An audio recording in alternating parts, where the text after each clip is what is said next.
Du miroir. On a consulté le miroir, on a vu que le poste n'a pas été déclaré. Donc à notre grande surprise, à la rentrée des classes, on se rend compte qu'on a nommé une dame en tant que directrice du CRETEF de Saint-Louis, alors que nous voulons une promotion interne. On ne sait pas encore sur quelle base elle a été nommée. Et je pense que là où nous sommes en ce moment dans ce Sénégal, là où l'on parle de transparence, là où l'on parle de l'émergence, là où l'on parle de bonne gouvernance, là où l'on parle de rupture, moi je pense que vraiment on devait arrêter ces pratiques et que ces pratiques allaient cesser avec l'arrivée de Macky Sall. Mais on se rend compte que de manière cavalière, on a nommé quelqu'un à la tête du CRETEF de Saint-Louis, alors qu'il y a des gens qui sont là, qui sont capables d'amener le CRETEF de Saint-Louis là où... Nous nous excusons, ce n'était pas le bon élément. Il s'agit du personnel du CRETEF de Saint-Louis qui s'est opposé à la passation de service entre l'ancienne et la nouvelle directrice de l'école de formation. Le personnel estime que la nouvelle directrice n'a pas le profil de l'emploi et crie à l'injustice. Et nous allons encore partir à Saint-Louis pour parler du côté médical. Se soigner relève du parcours du combattant. Le coût élevé des consultations explique cette situation. De plus en plus, des voix s'élèvent pour alerter les autorités à réagir. Nous allons encore suivre cette correspondance de Gabriel Barbier. La santé, une préoccupation au quotidien pour les populations saint-louisiennes. Saint-Louis, comme vous l'avez constaté tout de suite, est confronté à un problème de santé publique. Les populations ne fréquentent plus les hôpitaux ni les postes de santé à cause de leurs maigres moyens. Pour montrer que la population saint-louisienne a besoin de soutien, l'État doit vraiment améliorer ou bien faciliter l'accès des soins aux populations démunies. Il y a des populations qui ne peuvent même pas s'octroyer une seringue de 100 francs. Mais l'État doit être plus concret en matière de santé pour aider les populations vraiment à avoir le droit. C'est un droit. Le droit à la santé qui est obligatoire et prioritaire. Je pense que ça montre simplement que le besoin est parfaitement là et c'est ça qui explique que nous soyons vraiment présents au niveau des populations pour satisfaire leurs besoins. Les autorités compétentes sont interpellées. Saint-Louis, Gabriel Barbier, Radio-Télévision Walfadjri. Gabriel Barbier, merci. C'est une des sortants de la FASTEF. Des sortants de la FASTEF major de leur promotion qui disent non à leur affectation dans les régions assimilent à la sanction et parlent d'injustice. Ils exigent que les affectations se fassent selon les critères de mérite. Mamadou Selou Diallo s'entretient ici avec Ramatoulaye Ba. Nous, on s'est battu corps et âme, c'est-à-dire on a déployé des efforts pour pouvoir être là, pour être les majors. Alors si aujourd'hui on nous dit que les majors vont être affectés dans les autres régions du Sénégal, c'est dire quoi? C'est tout simplement d'annuler la compétitivité dans ce pays-là. Donc dans tout sens, s'il n'y a pas de compétitivité, il n'y a pas de concurrence, il n'y a pas d'effort, donc on va former des médiocres. Nous attendons tout simplement qu'ils nous rétablissent dans nos droits, c'est-à-dire qu'ils corrigent les imperfections et les incorrections. Parce que même dans le miroir, lorsqu'on s'inscrivait, dans le miroir, lorsqu'on s'inscrivait, c'était bel et bien écrit, on va orienter selon les rangs et selon les disponibilités. Alors, je prends le cas du département d'Anglais qui a eu plus de 109 admis ou bien 109 sortants. On a orienté les 17 derniers entre Dakar et Thiès. Je veux dire dernier sur la liste parce que je veux dire le plus proche, il est à la 40e position ou 50e position, 40e position. On a pris les meilleurs, on les a affectés entre Kédougou et Matam. Je veux dire le premier, le deuxième, le troisième, le quatrième, jusqu'au 10e, personne n'est à Dakar, ils sont tous entre Matam et Kédougou. Et les autres qui sont parmi les derniers de la liste sont affectés entre Dakar et Thiès. Donc ça, c'est de l'injustice, c'est de l'incorrection que nous voulons qu'on nous rétablisse dans nos droits. La filière de la pomme de terre menacée, les maraîchers qui n'ont reçu de semences accusent l'État d'être responsable de leurs difficultés. Les autorités n'ont pas respecté leur promesse de payer les subventions aux organisations paysannes pour l'achat de semences de pommes de terre. Les maraîchers du Niayes tenaient une assemblée générale. Mamadou Niayes, leur coordonnateur, s'est confié à Ramatoulaye Sarr. Depuis quelques années, la production de la pomme de terre au Sénégal avait baissé drastiquement. Et pour relancer la filière, donc l'État s'était engagé à appuyer la production pour que les gens puissent être impliqués et puissent accroître la production de la pomme de terre au Sénégal. Ça, c'est une chose que nous saluons. Parce que depuis 3 ou 4 ans, quand même, nous avons noté tous que la production de la pomme de terre a augmenté au Sénégal, que les revenus paysans ont augmenté à cause de la subvention faite sur les semences de pommes de terre.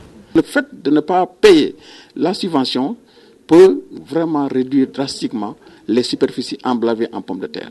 Et cette réduction de superficie emblavée en pommes de terre peut réduire la production. Et la réduction de la production peut induire la pauvreté, c'est-à-dire peut diminuer les revenus paysans. La diminution des revenus paysans n'arrange pas l'État du Sénégal, n'arrange pas le Sénégal, parce qu'en fait, aujourd'hui, ça va faire baisser la production au niveau national, l'importation de la pomme de terre.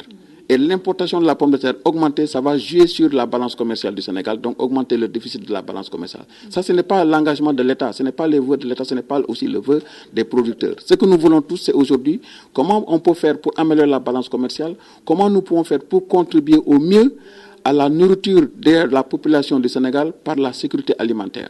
Et l'atteinte de cette sécurité alimentaire doit être accompagnée donc par le fait que les producteurs puissent accéder aux semences, aux intrants en général et à l'équipement. Et aujourd'hui donc, le fait de ne pas payer cette subvention, le fait de ne pas pouvoir permettre aux gens d'accéder aux semences, on ne peut pas atteindre cet objectif de 47 000 tonnes à l'horizon 2017. Partons à Noloumadi Founébé, une localité de Matam qui est confrontée à d'énormes difficultés. Les populations se sont soulevées pour décrier leurs conditions d'existence dans ce village où est originaire le président Macky Sall. Le taux élevé de chômage, l'absence d'infrastructures sont entre autres les mots de Noloumadi Founébé. Saliouba, leur porte-parole, est au micro de Aboukan. Macky Sall, fils du village, il a été un directeur, des ministres, ministre conseiller, premier ministre, président de l'Assemblée nationale, maintenant président de la République. On n'a rien vu. On n'a rien vu. On n'a rien vu. C'est bon. Sur le plan de l'éducation, on a 2 écoles élémentaires, pas une salle de classe construite par l'État du Sénégal. L'école est là par des abris provisoires. On a là des abris provisoires, vous l'avez constaté. Le dispensaire a été construit par des immigrés à hauteur de 45 millions. L'État n'a pas fait un sou sur ça. Le village est extrêmement sombre, il n'y a pas d'éclairage public. Là, c'est un des problèmes. L'électricité, l'eau, beaucoup de maisons n'ont pas encore accès à l'eau potable. Là, ça doit faire un changement, comme nous avons un fils du village président de la République. Nous sommes des citoyens aussi. Nous sommes des citoyens avant tout. Les champs qu'il a visités, ce sont des champs qui produisaient du riz. Depuis 2 ans, nous n'avons pas de production. Les greniers sont vides. L'emploi des jeunes, nous n'avons pas un jeune recruté par l'État du Sénégal depuis qu'il est président de la République. Il nous avait promis un stade de foot. Jusqu'à présent, on n'a encore rien vu. Les populations de Noloumadi Founébé qui s'exprimaient et qui ont exposé les difficultés auxquelles elles sont confrontées. À 48 heures de la Tamkharit, certains vendeurs ont augmenté le prix des légumes et autres condiments devant accompagner la préparation du couscous. Une situation que déplorent les ménagères. C'est un reportage de Rokhaya Bey. À quelques jours de la célébration d'Achoura, les vendeurs de légumes se frottent les mains avec les prix qui ont grimpé. Les clients commencent à venir petit à petit et le prix des légumes a grimpé.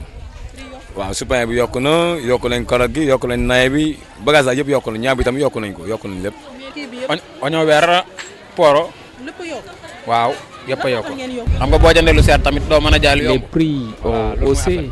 Par explication, les vendeurs avancent que cela est dû à l'approche de la fête de Tamkharit. Ces derniers temps, les affaires ne marchaient pas, mais avec la fête qui se prépare, on espère faire le paquet.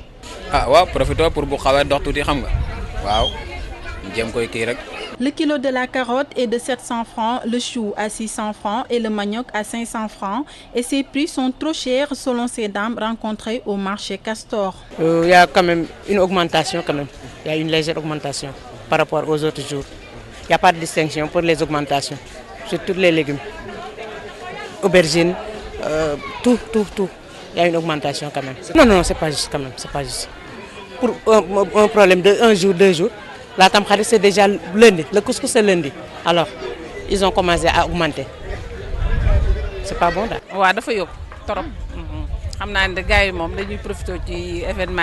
Les prix ont grimpé, ce qu'on achetait à 1000 francs maintenant c'est à 1500 francs ou à 2000 francs, c'est vraiment dur.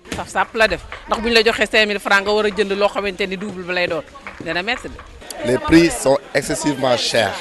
C'est à cause de la fête que les prix ont flambé. Ça n'arrange pas. Les pères de famille, non. Même si les prix ont grimpé, Tamkharit rime avec beaucoup de légumes. C'est pourquoi les femmes n'ont pas le choix. L'essentiel est de bien s'approvisionner en condiments. Rokaebe, merci. Situation au Burkina Faso et éventuelle présence de Blaise Compaoré au Sénégal. Maître Jacques Diop se félicite du rôle joué par le peuple burkinabé et avertit les présidents africains. Selon lui, le Sénégal peut bien accueillir Blaise Compaoré puisque d'autres présidents déchus sont passés dans notre pays. Écoutons à ce propos Maître Jacques Diop au micro de Najib Sagna. Il faut se réjouir que l'Afrique, de plus en plus, va vers des gouvernements légitimes. Il n'est pas acceptable, il n'est pas normal, il n'est pas concevable qu'un homme veuille s'incruster au pouvoir indéfiniment. Et aujourd'hui, le peuple burkinabé a réagi. Et a réagi de la bonne manière pour dire stop, ça suffit. Maintenant qu'il soit au Sénégal ou qu'il soit ailleurs, le Sénégal est une terre non seulement d'asile, mais aussi une terre où les hommes et les femmes qui y vivent acceptent les Africains, parce que nous sommes aussi des africanistes, il ne faut pas l'oublier. La leçon qu'il faut tirer, c'est que le 23 juin à Dakar a donné l'exemple. Il ne faut pas oublier ça. Le 23 juin, eh bien, c'était aussi une autre date. Aujourd'hui, 30 octobre, c'est encore une autre date pour le Burkina et pour l'Afrique. Il faut que les dirigeants africains acceptent et sachent qu'il y a un temps pour le pouvoir et il y a un temps pour partir. Sinon, mon Dieu, nous serons encore à un autre âge, à une autre époque. Sur l'actualité internationale, nous allons encore parler du Burkina Faso qui est vers une bataille pour le pouvoir. Puis Nigeria, pas de cessez-le-feu selon Boko Haram. Et enfin, crash de Spaceships 2, le tourisme spatial remis en cause. C'est un récit de Aram Ndiaye.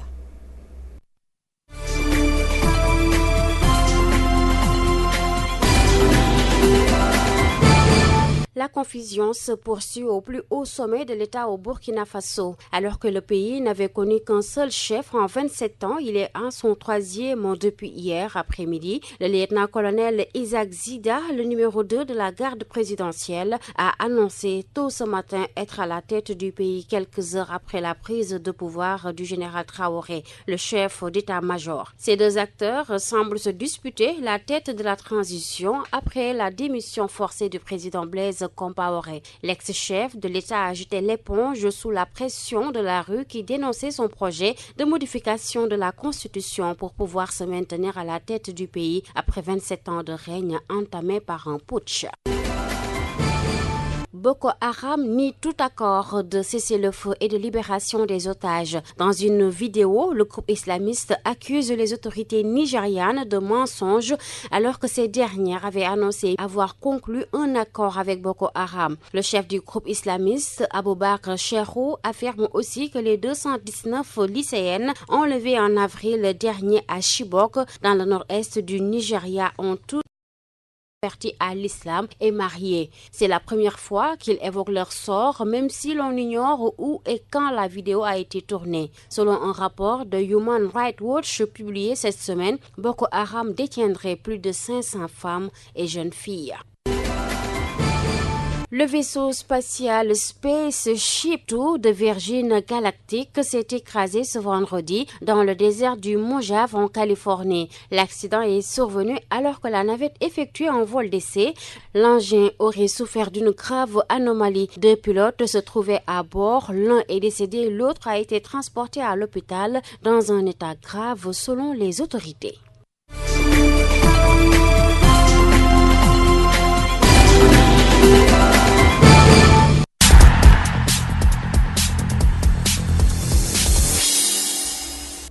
Un grand merci à Ramdia Gueye pour l'actualité hors de nos frontières. Place maintenant à Chertidiane Gomis pour la page des sports. Bonjour Chertidiane. Bonjour Fatou Dioufay. Football en Europe, week-end chargé des Lions avant le match Égypte-Sénégal. Voilà, c'est vrai, vous avez parfaitement raison, Fatou Dioufay, de l'annoncer. C'est un week-end très chargé pour nos Lions. En prélude du match c'est parti Égypte, pour les Sénégal. séances d'entraînement. Donc, comme vous le savez, les Lions seront tellement sollicités aujourd'hui et demain dans leur club, dans les différents championnats. Et on commence avec l'Angleterre. Vous savez, l'Angleterre aujourd'hui, il y a un match qui va vraiment polariser l'attention des Sénégalais. Il s'agit de Hull City où évolue donc Momo Djamé qui va rencontrer Southampton, le second du championnat, surprenant second du championnat d'Angleterre où évolue Sadio Mané. Oui, donc Sadio Mané contre Momo Djamé, c'est un match à suivre aujourd'hui à 15h. Autre duel entre Sénégalais, entre Lyon, donc il s'agit de... donc ça se passe en Turquie. Et là, c'est Moussa Sow qui va jouer avec son club Fenerbahçe qui va aller rendre visite à Beşiktaş de Dembaba. Donc voilà, c'est un duel sénégalais.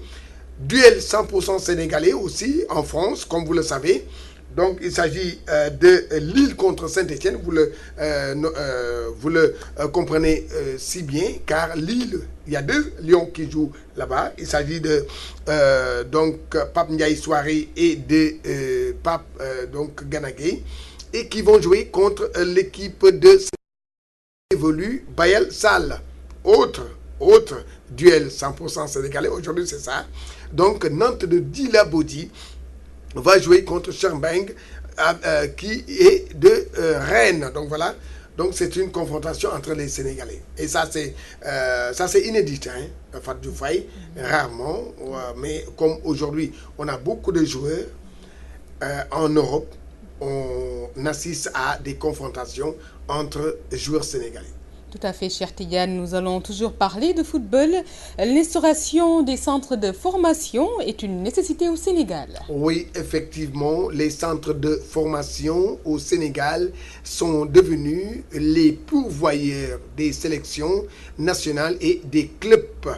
Certains dirigeants militent aujourd'hui pour que la Fédération sénégalaise de football exige à tous les clubs vraiment de disposer de centres de formation.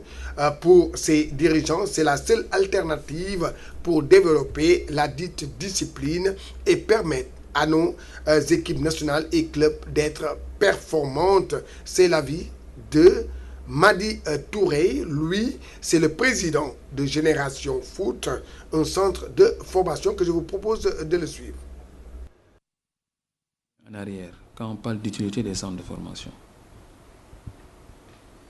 je pense, je vais vous donner un exemple de France 98. Quand la France gagne la Coupe du Monde, tous les joueurs qui ont participé à cette Coupe du Monde, ils sont tous issus des centres de formation pour montrer l'utilité. Ok? L'Allemagne a pris modèle de la France pouvoir instaurer des centres de formation. Donc tout récemment, il y a un gamin de 15 ans qui sort d'un centre de formation qui a joué le Champions League tout récemment. Tant que les clubs sénégalais n'aillent pas créer leur propre centre de formation, on ne peut pas aller jusqu'à demain. Le football sénégalais n'ira pas au plus haut niveau. C'est impératif. Il faudra les clubs sénégalais aillent trouver des moyens pour pouvoir avoir des centres de formation. C'est vrai, ils vont parler de l'État. Il faut trouver un consensus. Qu'est-ce que nous voulons faire de notre football? Il y a un championnat professionnel, une fédération. Tout club qui a le statut professionnel devra avoir impérativement un centre de formation. Voilà, donc c'était Madi Touré. Et cher Tidiane, nous allons parler des infrastructures sportives. Le stade de Caroline Faye aura une seconde tribune. Les travaux de l'extension du stade Caroline Faye vont coûter 995 millions de nos francs, à estimer. Donc l'entrepreneur qui a été désigné pour la réalisation d'une tribune de 2000 places. Cet ouvrage spécial va être fabriqué en France selon Baïfaï, l'entrepreneur. Cette tribune modulaire arrive au Sénégal dans 60 jours, a indiqué l'entrepreneur qui, je vous le rappelle, était hier au stade Caroline Faye avec le ministre des Sports, Matar Ba.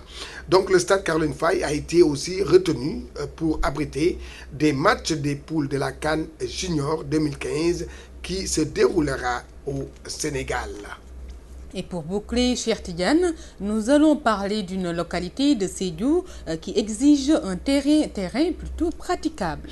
C'est à N'Diamalakel. Vous retenez bien ce nom, à N'Diamalakel, le mouvement associatif rue dans les brancards. La dite localité ne dispose pas de terrain praticable. Les sportifs sont obligés d'utiliser, écoutez bien, des champs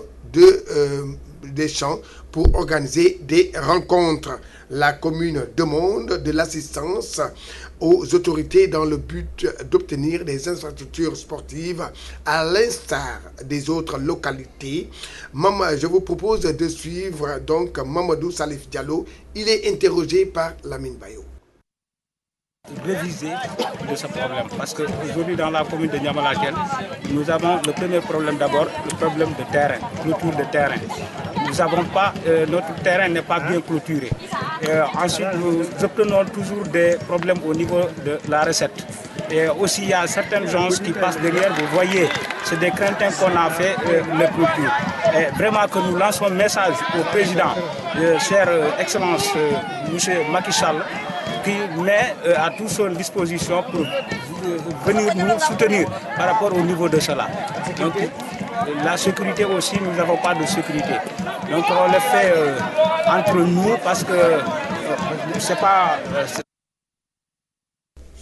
Voilà, c'était donc Mamadou Salif Diallo qui donc s'entretenait. Lamine Bayo, Fatou Faye, c'est tout pour le sport. Un grand merci à vous, cher Tidiane Gomis, pour ces quelques informations sportives. Et c'est également la fin de ce journal. Un grand merci du côté technique à Ramatoulaye Sall Diop, à El Hadj Ndiaye également. Un remerciement particulier à Adjaratou Aoudio Ndiaye Diagne pour la réalisation de cette édition. Vous allez retrouver à partir de 14h les Koumba Diop pour l'édition Wolof. Votre fidélité, notre fierté.